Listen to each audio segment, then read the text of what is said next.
The Valley of Broken Silence. The helicopter thrummed like a giant metal heart in the thin Afghan air. Cold wind whipped through the cabin as the MH-47E Chinook carved a path through the early March darkness. Beneath it, the Shahikot Valley slept under a crust of snow and ancient dust, a place that had swallowed armies long before the United States ever set foot there. Tech Sgt. John Chapman sat strapped into his seat, his gloved hands resting quietly on his rifle. His face was calm, almost too calm, illuminated by the faint green glow of night vision gear and the red interior cabin lights. If fear lived anywhere inside him, it hid behind a veil of purpose. His teammates saw him not as a man seeking glory, but as one who simply refused to let anyone else die if he could take their place. Across from him sat the SEALs of Mako 30, their expressions a blend of readiness and tension. They had trained for hostage rescues, maritime interdictions, covert surveillance. But this was a mountain war against entrenched fighters who had dug in like wolves in stone dens. Their target? The high ridge called Takur Ghar. Their mission? To insert before dawn, occupy the peak and establish an overwatch position supporting the larger offensive unfolding below. Their assumption? The mountaintop was unoccupied. It was not. The mountains around them whispered reminders of that truth. The peaks were jagged silhouettes, black teeth against a fading night sky. Somewhere below, Al-Qaeda and Taliban fighters prepared for a battle they had been waiting months to wage. They knew every crevice, every ridge, every fold of the valley. They had mined approach routes, dug spider holes, and cached ammunition in cave systems older than the Crusades. Chapman adjusted the strap on his helmet. He didn't speak much on insertions. He preferred silence, a habit born from years of rescues where calm thinking mattered more than bravado. He checked his ruck one last time, feeling for his medical kit. Everything was in place. Everything was ready. Across from him, Petty Officer Neil Roberts, lean and sharp-eyed, gave a small thumbs up. Chapman returned it. Roberts had a reputation for being quick with a joke, but he looked serious now, his jaw clenched tight under his balaclava. The crew chief's voice crackled through the cabin. 2 minutes. Chapman inhaled. The air was thin, metallic, the kind of thinness that made your muscles heavier, your thoughts slower. The SEAL team leader, Lieutenant Slab, tapped Chapman on the knee. "Good to have you with us, Chappie." "Good to be here," Chapman replied. The helicopter dipped, then banked sharply as the pilot adjusted for altitude. The engines strained, fighting the combination of thin air and steep terrain. Below them, Takur Ghar rose like a dark monolith. But something was wrong. "Thermals show heat signatures on the summit," the co-pilot said over comms. The words cut through the cabin like a blade. "Copy," Slab replied. "Recommend alternate landing zone." The pilot hesitated. Fuel was limited. Options were shrinking. Every minute wasted increased the chance of daylight, and daylight meant disaster. Chapman didn't move, but he heard the shift in breathing across the cabin. This was no longer a stealth insertion. This was something far more dangerous. The chief leaned out the rear ramp, scanning the ridge with night vision goggles. "Taking fire!" he shouted. A flash of orange erupted outside. Tracers ripped past the rotor wash. The Chinook jolted violently. Someone screamed, "Go, go, go!" But the helicopter was already pulling up, already banking, already fighting to escape a ridge that had turned into a nest of gunfire. Roberts wasn't holding on tightly enough. Or maybe the violent, evasive maneuver came at the exact wrong moment. Or maybe fate simply made its choice. Chapman's eyes widened as he saw Roberts slip toward the ramp, then vanish into the night. "Neil!" someone yelled. The helicopter shook with a new ferocity. Bullets punched into the fuselage. Warning lights lit up like a Christmas tree. The pilot shouted, "We can't hold here, we're hit, we're hit!" But Chapman didn't hear the rest. All he saw was the empty ramp. All he felt was the cold realization settling in his bones. A teammate, a brother, was now alone on a mountainside crawling with enemy fighters. And Chapman already knew what that meant. They were going back, no matter the cost. Into the maelstrom. The Chinook's emergency landing was rough, an uncontrolled slide into a snowy saddle miles from the intended LZ. When the rotor finally wound down, silence filled the cabin, broken only by the sharp breathing of men realizing how close they had come to death. Slab ripped off his helmet. "We're going back for Roberts," he said, voice ragged. It wasn't a question. It wasn't a suggestion. Chapman stood. "I'm with you." Of course he was. Everyone knew he would say that. Saving Roberts wasn't just a mission. It was a moral impossibility to leave him. But there were complications. The Chinook was nearly disabled. Another extraction couldn't happen until someone else came. A second helo, or perhaps the Rangers on standby. But those reinforcements had their hands full, supporting the larger battle erupting across the valley floor. Below them, the first stages of Operation Anaconda were underway, and it was already going wrong. Units of the 10th Mountain Division and Afghan militia forces were pinned down by machine gun nests hidden in terraces and caves. The valley that intelligence had described as a lightly defended logistics area was in reality a fortress packed with hundreds of hardened fighters. U.S. forces were taking casualties. Radios were cutting out. Coordinated airstrikes were delayed by weather and miscommunication. And still, the SEALs had to go back. Slab pulled out a map and flashlight. "We'll request another bird. When it gets here, we go in, fast and hard. Chapman, you're on point." "Copy." A radio crackled. It was the combat controller assigned to a different team, relaying word that a second Chinook, Razor 04, could attempt a pickup and reinsertion. Attempt. That was the only word anyone could commit to with a straight face. Takur Ghar wasn't just high. It was a shooting gallery, one where the enemy had the high ground, overlapping fields of fire, and years of experience. Chapman packed his gear quietly. He thought of Roberts, alone on that ridge, maybe injured, maybe surrounded. He thought of rescue missions gone right, gone wrong, and the narrow seam between the two. But he didn't dwell on fear. Action pushed fear out. Always had. The hours dragged under the freezing sky until Razor 04 finally thundered in. The SEALs boarded quickly, Chapman first on the ramp. The crew chief gave a somber nod. Everyone knew this insertion would be hot. The helicopter lifted, banking toward Takur Ghar. Inside, Chapman checked and rechecked his weapon. Beside him, Slab muttered a prayer. Another SEAL stared at a photo of his kids, tapped it once, then tucked it back in his pocket. The co-pilot's voice crackled through the cabin. 1 minute. The ramp lowered. Cold wind knifed through the cabin. Takur Ghar loomed ahead, an icy plateau cut by jagged outcroppings, its summit faintly dusted with moonlit snow. Then the first muzzle flashes appeared. The world exploded. Tracers sliced through the darkness, ripping past the open ramp. The helicopter shuddered as heavy machine gun fire hammered its side. Warning alarms blared. The pilot fought the controls. "We're taking massive fire!" the crew chief screamed. Chapman rose to a crouch. The moment the aircraft touched down, even for a second, he was going out. The Chinook lurched. Slab yelled, "Hold! Hold!"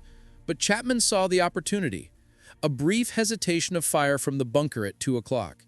He sprinted down the ramp before anyone else. Bullets tore into the snow around him. He dove behind a rocky outcrop and immediately began suppressing the nearest bunker. Behind him, the SEALs scrambled out, but chaos swallowed them. The Chinook was crippled, too damaged to stay. It clawed its way back into the air, trailing smoke, leaving Chapman and the SEALs alone on the ridge. Chapman didn't hesitate. He surged forward, firing bursts to cover the team, pushing toward the bunker that dominated the summit. Inside that bunker, men who had survived Russian artillery, civil war, tribal revolt, men who had dug in knowing they would die here. Bullets whined past Chapman's head. He pressed himself against the bunker wall, exhaled, and prepared to breach. The mountain roared with gunfire. The sky burned with tracers. And Operation Anaconda tilted irrevocably toward tragedy. The last stand of John Chapman. Chapman moved with lethal clarity. He knew exactly what needed to be done. Roberts could be somewhere above or below, injured or fighting alone. Every second mattered. Slab tried to catch up, but Chapman had already committed himself. He rounded the bunker entrance and unleashed a controlled burst into the darkness. Screams followed. A grenade exploded deeper inside. Chapman entered without pause. The fight inside was close, brutal. One fighter lunged with a knife. Chapman shot him at arm's length. Another tried to bring an RPK to bear. Chapman cut him down. He cleared the bunker alone. Outside, the SEALs were pinned by fire from a second position up the slope. Slab shouted, "Chappie, we need you back!" But Chapman saw something the others hadn't noticed. Movement. A figure. Sprawled in the snow beyond a rock shelf. Roberts. Or at least, someone wearing Roberts' gear. Chapman's heart kicked hard. He rose from the bunker and sprinted into the open to reach the body. The enemy opened fire immediately. Snow exploded around his legs. Rounds cracked overhead. Chapman dropped flat, then crawled, inch by inch, toward the still form. He reached Roberts. The sight froze him. Roberts was motionless, covered in frost, riddled with wounds. Chapman put a hand to his neck, knowing the truth before he felt it. No pulse. But Chapman didn't stop fighting. From the upper ridge, enemy fighters had repositioned, preparing to flank the SEALs. He saw the movement and realized he was the only one in position to stop them. He rose to one knee and fought. Chapman fired uphill, hitting two fighters before they could advance. He changed mags under fire, snow melting on his gloves, vision blurred from sweat and the sting of cold air. Behind him, the SEALs were regrouping, trying to stabilize their position, but the enemy had reinforcements, fresh fighters emerging from cave mouths along the ridge. Chapman was alone on the high ground. Alone, but holding. One fighter charged him with an AK. Chapman shot him mid-stride. Another appeared behind a rock. Chapman pivoted and fired two bursts. The SEALs yelled his name, urging him back, but Chapman couldn't abandon the position. If he fell back, the entire team would be overrun. So he stood his ground. Against a dozen. Against the mountain. Against the inevitable. An RPG slammed into the rock near him. The blast threw him backwards. Snow and grit filled his lungs. He staggered, tried to rise. A burst of machine gun fire hit him. He fell. For several long seconds, Chapman didn't move. The ridge fell nearly silent except for the echo of gunfire deeper in the valley. Slab saw him go down. "Choppy, Choppy, answer!" But Chapman didn't respond.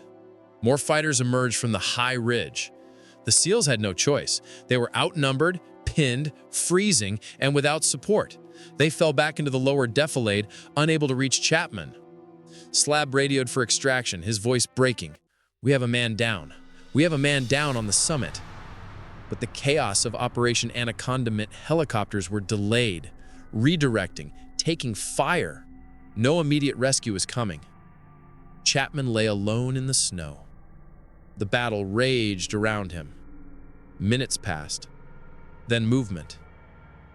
Chapman pushed himself up, bleeding, half-conscious, shot twice, but alive. He crawled toward cover as another group of fighters advanced.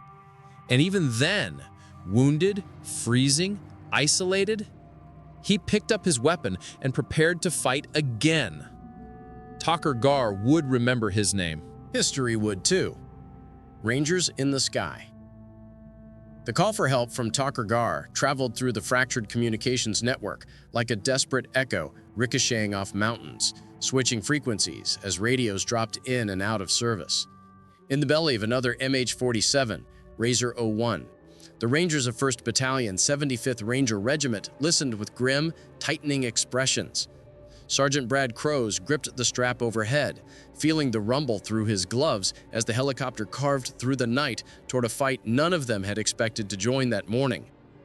Rangers trained for speed, violence of action, and decisive assaults. But this insertion would be different.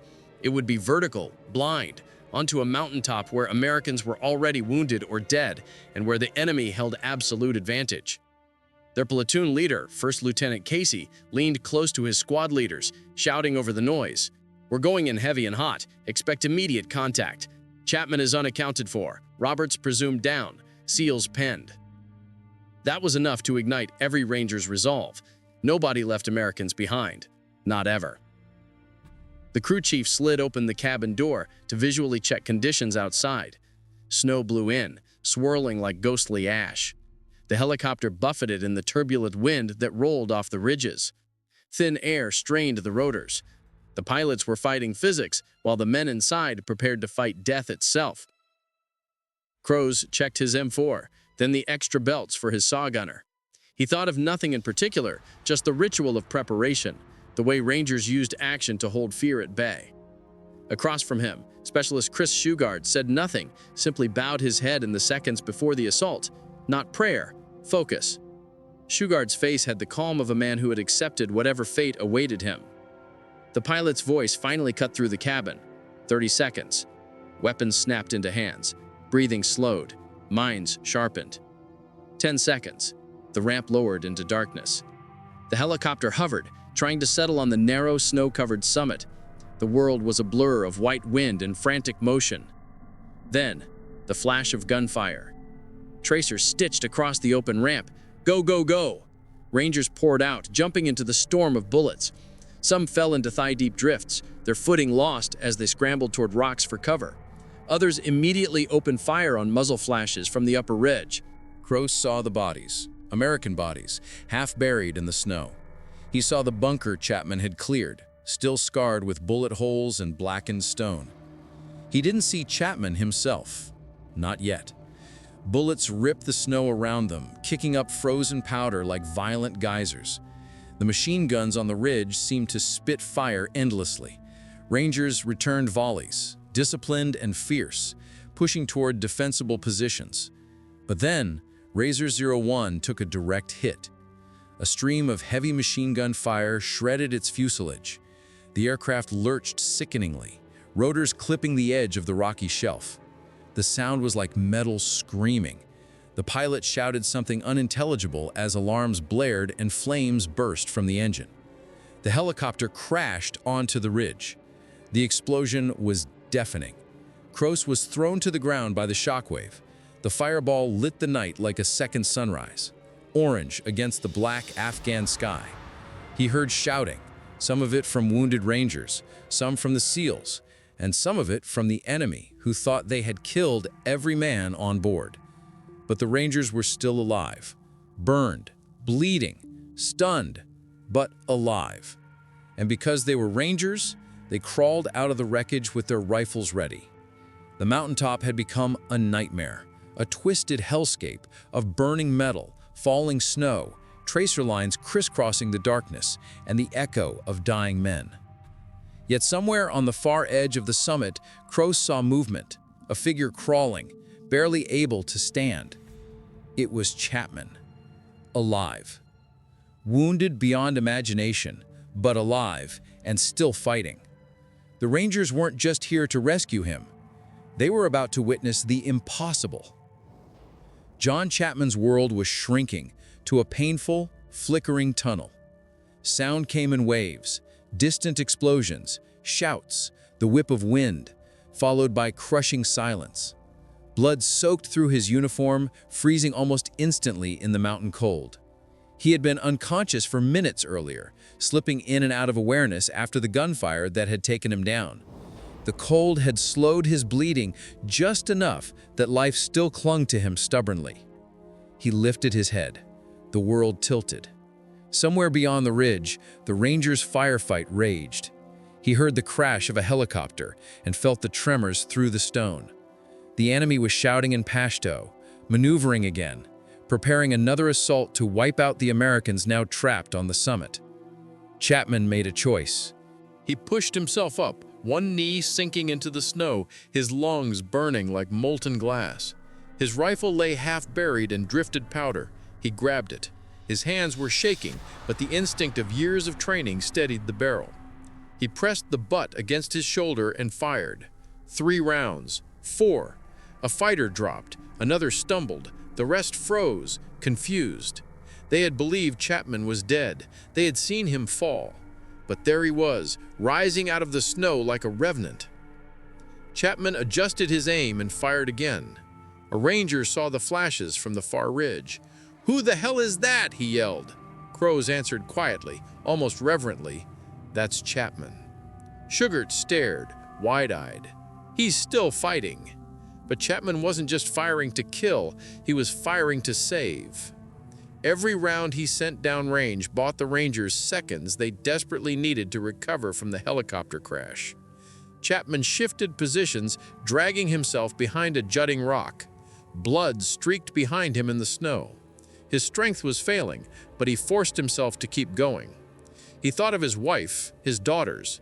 He wondered if he would ever see them again. He already suspected he would not. But he also knew, without pride, without hesitation, that if he stopped firing now, more Americans would die. So he kept fighting. A machine gun opened up from the upper ridge.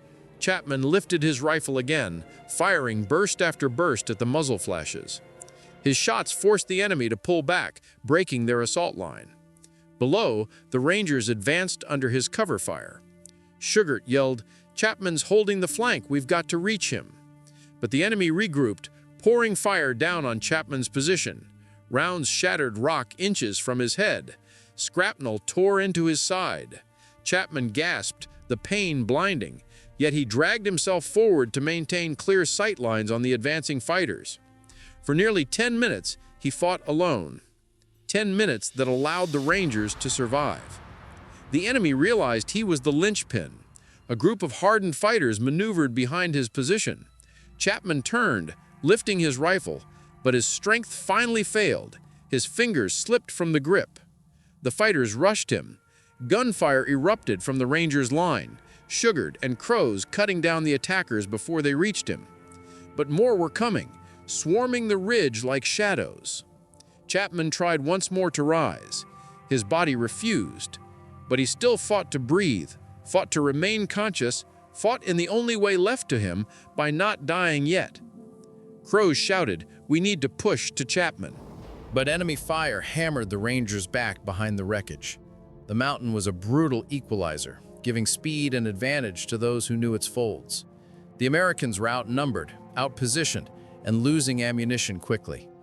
Chapman watched the distant blur of Rangers trading fire with waves of fighters. He tried to lift his rifle again. He didn't succeed, but he didn't stop trying. He would not stop. Not while he still had breath. While Takur Ghar became a crucible of courage and death, the valley below was turning into a full-scale inferno. The Shahi coat, beautiful from a distance, carved like the ribs of the earth, had revealed its true nature. Every ravine hid machine gun nests. Every slope was a funnel of fire. Every cave mouth spit defiance at the coalition forces attempting to clear the valley floor. Elements of the 10th Mountain Division, including Bravo Company of the 187 Infantry, found themselves pinned down behind low stone walls that offered little protection from interlocking Taliban fire. Soldiers shouted coordinates into radios that crackled with static, begging for air support that couldn't yet reach them due to miscommunications and shifting priorities. Special forces teams embedded with Afghan fighters attempted flanking movements, only to discover additional entrenched bunkers hidden in terraced fields. RPG trails traced across the sky like spiteful comets. Mortars thumped rhythmically from high positions, sending soldiers scrambling for cover as shrapnel sliced the air. An American platoon sergeant yelled over the cacophony, "This was supposed to be a quick sweep." His radio man shouted back, "Intel said light resistance." A burst of enemy gunfire forced them both to duck. "Light?" the sergeant roared as bullets sparked against the rocks around them. "If this is light, I don't want to see heavy." Miles away, Air Force controllers fought to re-establish communication links with aircraft circling overhead. Every pilot who could get close enough was desperate to help. But the valley was a nest of overlapping friend and foe signals, making the risk of friendly fire dangerously high. Still, slowly, painfully, the coalition forces clawed forward. Artillery from distant fire bases finally began to pound the enemy ridgelines. B-52s dropped JDAMs with earth-shaking precision. AC-130 gunships, once communication stabilized, raked the mountainsides with 105mm rounds, sending shockwaves through the valley that rattled teeth and bones. But the enemy did not break. This was their home. They knew every escape route, every fallback cave, every buried arms cache.